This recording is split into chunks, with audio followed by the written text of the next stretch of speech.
Today on iPad 365, we're going to show you how to make video on this iPad using a program that's pretty inventive. Hey everybody, Jeffrey Powers here. Welcome to iPad 365, the show where we look at apps to keep your iPad in play. We've got a great app here, and I can't show it on the main screen. Why?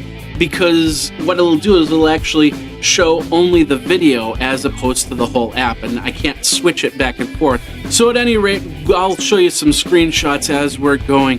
Before we do, I just want to let you know, hey, Twitter is iPad365. Of course, the email address is iPad365show@gmail.com. You can find everything over at iPad-365.com. I know I got three different iPad 3. It's basically iPad 365. Do a Google search and you'll be good. And of course, if you go to Geekazine.com, you'll get there too. So many different ways to get there.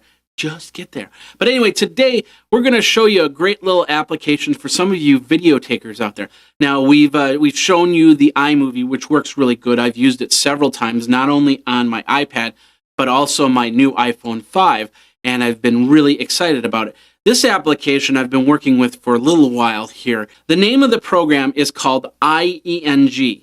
iENG. And basically what it is an application that lets you set pictures and video, lets you record it, and then lets you put it into the places that you need to put it. Like, for instance, up on YouTube or up onto an FTP site. It's a lot simpler and could be more useful than iMovie. So here's basically how it works. You start with the main screen where you're asked whether you want to do video or pictures. If you want to choose a picture, all you have to do is hit the picture button, and then of course that sends it into your photos.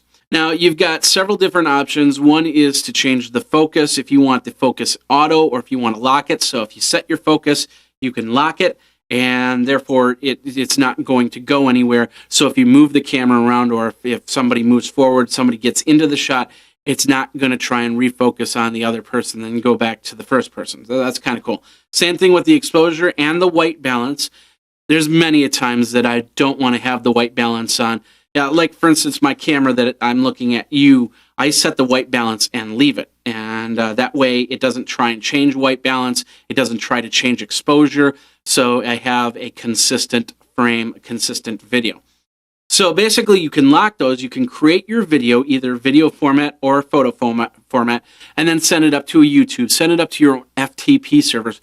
Even if it's the right size, you can email it to somebody, which is really cool. Now, you can check out your camera roll and see what's on there. But the big thing is the setup. You have to set up for YouTube. You'll have to find your YouTube email. Now, everybody that has a YouTube account has a YouTube email. All you have to do is go into the settings and find the YouTube email so you can upload it to the address. You can choose whether you want small video, medium, or large video.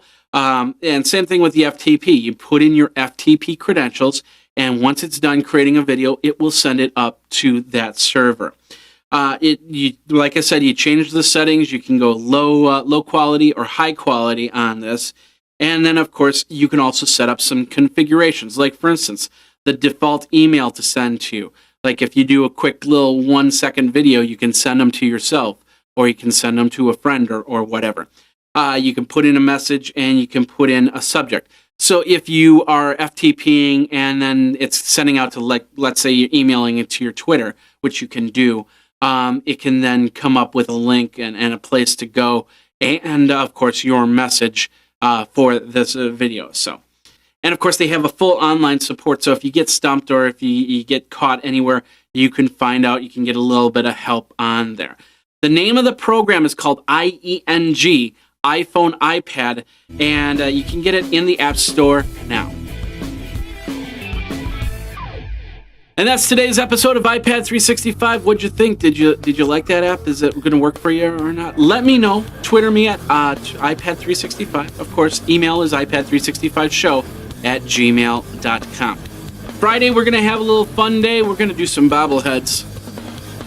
And we're going to do that on Friday, when it will be another episode of iPad 365. My name is Jeffrey Powers. Thanks a lot for watching.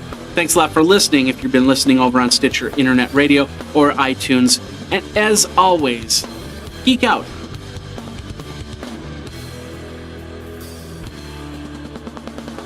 You should follow Graphite on Twitter at GraphiteINC.